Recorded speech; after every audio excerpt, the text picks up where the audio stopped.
So it looks like Keir Starmer's Labour Party has decided that it's not the party that represents the interests of workers, but the party that represents the interests of work? That Labour is the party of work is at the heart of Keir Starmer's changed Labour Party today. It's against all these feckless benefit sponges taking the mickey. The Work and Pensions Secretary, Liz Kendall, has suggested that some people on benefits are taking the mickey. It wants to ensure that no one is better off not working than working. I mean, the Tories failed on welfare because they failed on work. That is my objective. OK, PIP is not linked to work. No. It wants to get people working. It needs to get them working and keep them working, discipline them and make sure they can never stop. That is, Keir Starmer's Labour Party is the party of capital. These narratives of scrounging and the inherent value of work have come to the fore as Starmer's Labour has recently proposed massive attacks on the welfare system. Labour's Work and Pensions Secretary Liz Kendall announced a massive slash of £5 billion from the welfare budget, which has been called the largest single cut to benefits on record. As part of these cuts, Labour is reducing the amount paid to those on the highest level of incapacity benefit, freezing the health component of the main out-of-work benefit universal credit, and tightening the eligibility criteria of the main sickness and disability benefit, the personal independence payment. PIP is not linked to work. No. The effects of this are going to be absolutely devastating for disabled people. The Disability News Service, which is an excellent resource, reported at the end of March that the government's own analysis shows these cuts will drag 250,000 disabled people into poverty. And the Equality and Human Rights Commission is considering whether they think that these changes breach the equality duties due to the unconsidered harms on disabled people that it will cause. All the while the Labour Party is doing the media rounds, justifying this all-out war against disabled people like this. So to buy food, to pay bills, Yes. 70 quid a week. You've just told me you couldn't live on that. Well, no, I have a mortgage to pay. I have a mortgage to pay. I have a mortgage to pay. Firstly, these people hate you. Completely and utterly despise you. Disabled or not, they fucking hate you. Secondly, you should never trust a man called Torsten. Liz Kendall has also been out repeating phrases like better in work than on benefits. Mr. Speaker, we will also tackle the perverse financial incentives that the party opposite created, which actively encourage people into welfare dependency. Like this current attack on disabled people, this is an argument which has a long history and didn't just pop out the blue. Since neoliberalism started to get its filthy claws into the welfare system, successive governments have been obsessed with reforming welfare from a social safety net to a tool of disciplining workers and punishing those people who have been ejected from the labour market, whether that's due to parenting responsibilities or to disability. Governments want to discipline these people back into employment. And crucially, all the reforms to out-of-work benefits since John Major's Thatcherite government through Tony Blair and Gordon Brown's New Labour, because Gordon Brown does not get away with this, a lot of it was under his specific auspices, to the Conservative-led government since 2010 and the current Labour government, all have sought to push people into work, not through improving labour rights or accessibility into workplaces or investing in free accessible public transport to get to work or by funding easily accessible mental health and physical health services, but by punishing and immiserating those people who have been ejected from the labour market. Think about Liz Kendall's quote again, that we need to get rid of perverse financial incentives that the Tories created which actively encourage people into welfare dependency. What's incredible when you start looking into the history of neoliberal welfare reforms in the UK is that every single government repeats a variation of this phrase over and over again. Families on benefits, getting more than hard-working families could earn. People living in houses on benefits with rents topping £100,000 and people sitting on benefits with absolutely no requirement to work. From the very first reforms, John Major's Tory minister Peter Lilly railed against a something-for-nothing culture of spongers and locusts. Then under New Labour, MPs like Frank Field, Labour MPs like Frank Field, used the Tory language of cheats and frauds to describe claimants and craft new disciplinary work capability assessments to weed out these supposed welfare cheats. You also had people like Tony Blair talking about creating a hand-up rather than a hand-out culture. And this was all mixed together with government and media campaigns pushing a narrative that benefits cheats were endemic, scrounging off the national teat.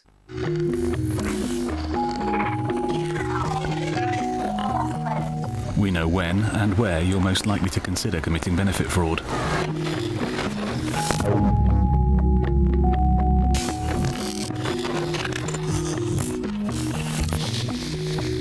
If you claim you're living alone and you're not, we can check your bills.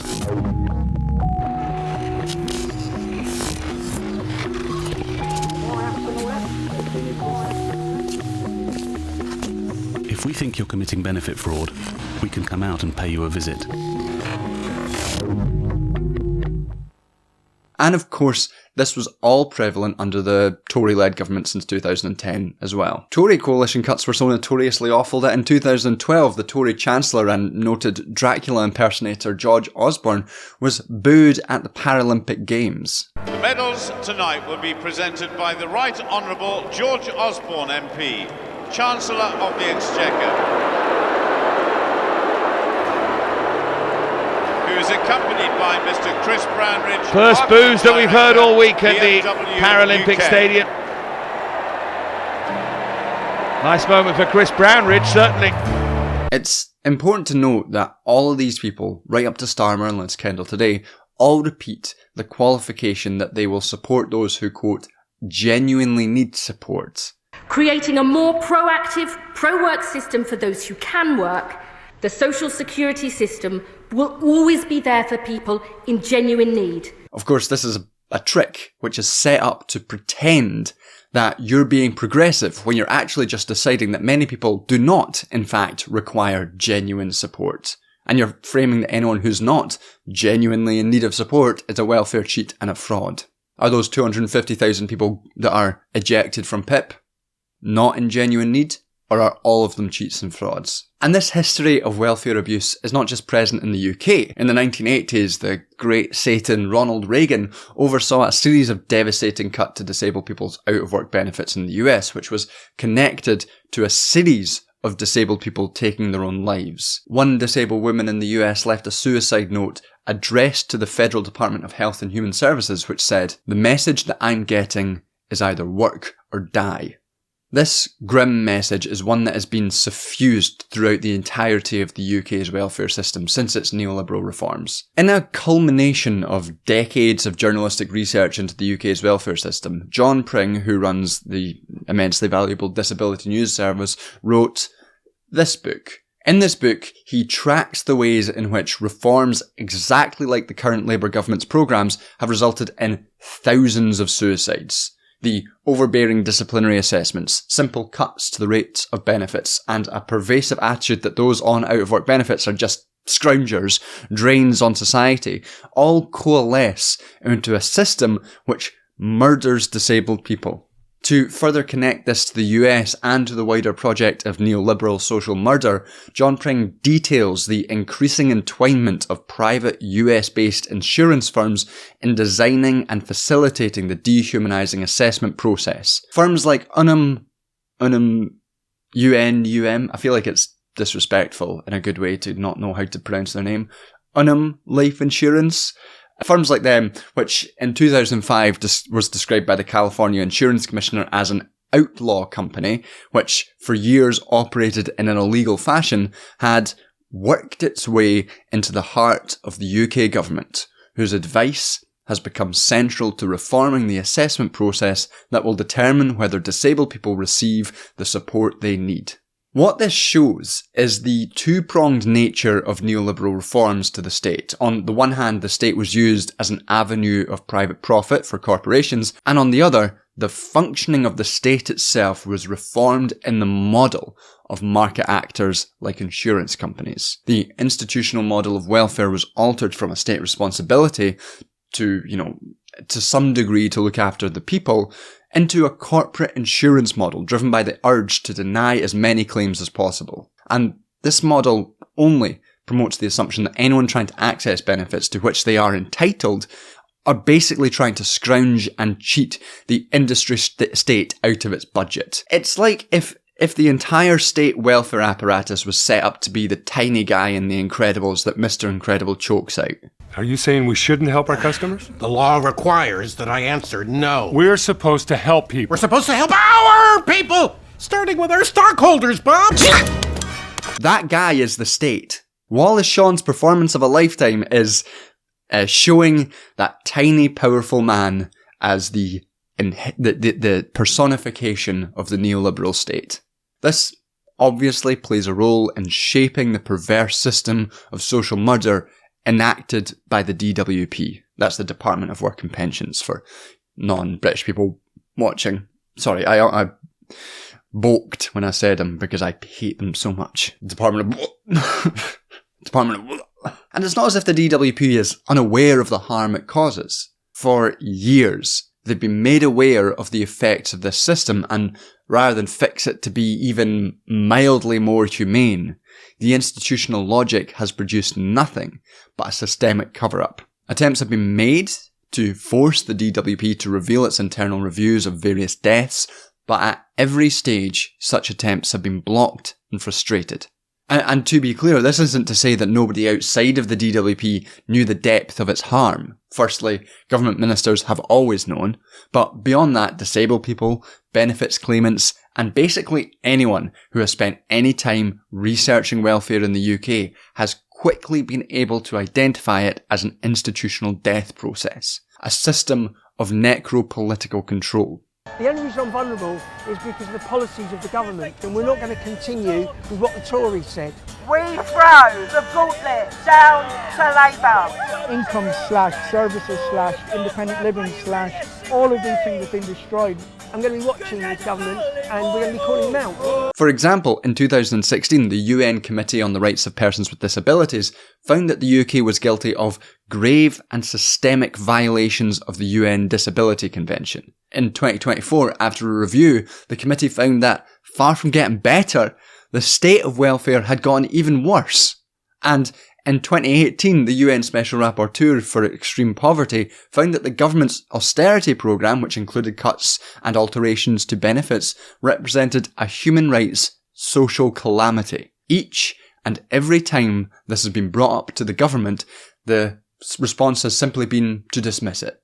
To dismiss the findings and carry on with its project of institutional social death. You know, for a period I worked for an organisation that tried to help people get on their benefits. Of course, the very fact that such NGOs as that have to exist, and they exist widely, is evidence of just how hostile the welfare system is. We shouldn't need an entire industry of third sector organisations to help people navigate the forms, rejections and appeals processes of this welfare system. But I worked primarily on the phones, trying to get people appointments with welfare rights advisors, but I also worked in preparing papers for appeal, and the sheer volume of calls we received to get appointments was incredible. Every day from 9 to 5 the phone was ringing off the hook.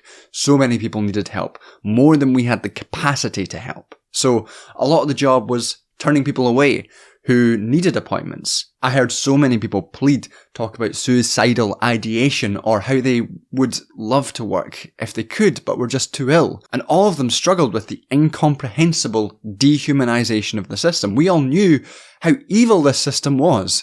It wasn't a secret. Two things in particular stick in my mind. One was that sometimes we would have a regular client, a word which is already dripping with kind of neoliberal slime, and these clients would come for a while, but eventually they would just stop. They would just stop coming in. And it was just known that the client had died, had been killed by the system that was nominally supposed to support them. One less scrounger in the world though, eh, Keir? And secondly, I remember one occasion when we received client documents from the DWP detailing why a client had been rejected from personal independence payment, one of the benefits that's going to be tightened by Labour. And on these documents were notes from the assessor ridiculing the claimant, calling them a liar and dehumanising them. And clearly these were intended to be erased before they were sent back, but the assessor had clearly forgotten. It was a grim insight into how assessors and DWP staff viewed those who dared to try and claim benefits to which they were entitled. And I remember interviewing a colleague for my research. I asked him, what he thought was going on at the DWP to produce such horrible outcomes. And he clearly wanted to believe the people weren't innately awful, but I remember him speculating that to work at the DWP, it was as if you needed to get a lobotomy to remove any knowledge of human rights standards, because so many of the decisions just go entirely against well understood human rights standards of the department. Which is to say, they knew they were wrong, but they were still acting with this institutional logic to reject people despite the breaches of human rights standards. And what I want to make very, very clear with all of this is that Starmer and his party of labouring knows that the welfare system kills. They know it results in massive systemic human rights abuses. They know it will immiserate and destroy people, and it's not that they don't care, it's because that's what they want it to do. The Labour Party has gone to war against disabled people. It's committed to perpetuating the system of social death, which has only become more refined through the entire neoliberal era. This is the party of work, the party of capital. Those ejected from the labour market are nothing but social waste to be either forced back to work or killed. Work or die. Alright, thank you for watching. As ever, remember, first of all, fuck the Labour Party. Absolute bastards. Secondly, please, if you like this video, give it a like, give it a share, sign up to Patreon, or if you can't sign up to Patreon, you can always give a one-off donation via PayPal or Ko-fi, and all the links are in the description. Patrons get things like $5 and up get access to a Discord server, there's early access to writing, early access to scripts, and early access to the videos as well. So if you feel like supporting me and supporting the work I do, you can sign up to Patreon as well. $10 and up patrons get their names read out in the credits, so I will just go ahead and do that now. Demo Squid, Dying of Thirst, Soval Hayes, Daniel Swing, Earl Grey T, Bonnie, Joshua Moldenhauer, Nina G Public Relations, FD Signifier, Quint Wolf, Kim Crawley, Anita Anisby, Ellis Wren, S, Hey Joe, Cameron Blakemore, Paul, Jacob Quinn Schenker, Mason Colbert, Alex, Tim, Unoriginal Name, Rachel Ann, Melanie Estes, Layum, Xander Corvus, Theo Westfall, Jack, TB Skyan, Christopher Poff, Margussie, Tom Price, Cade Soiree, Esoteric Fictionalism, Robin, Rachel Mixon, Duncan Skinner, Niels Abildgaard, Tinfoil Pancake, Kieran Gore, Aga Ghost, Barney Carroll, Joel, Daniel Hughes, Nelly Zacheva, J. Fraser Cartwright, Aaron, Tamash Kispiter, and Paul Singleton. And yeah, the last shorter video did quite well. Everyone seems to hate JD Vance and think he's a nasty little couch fucker. So I thought I'd do another shorter one today while I'm working on a longer piece, adapting a magazine piece that I put out a few days ago on why I think we should get more woke. Why I think in this moment, rather than abandoning woke like all of these people on the left seem to think we should do, why we should get more woke. And yeah, I'll be working on that next, and another video on police power as well. So if you like the sound of that, like I say, like, share, subscribe, all that fucking jazz, and if you can, sign up to any of the Patrons and shit. But that's that, and with that, I would say, love you, bye.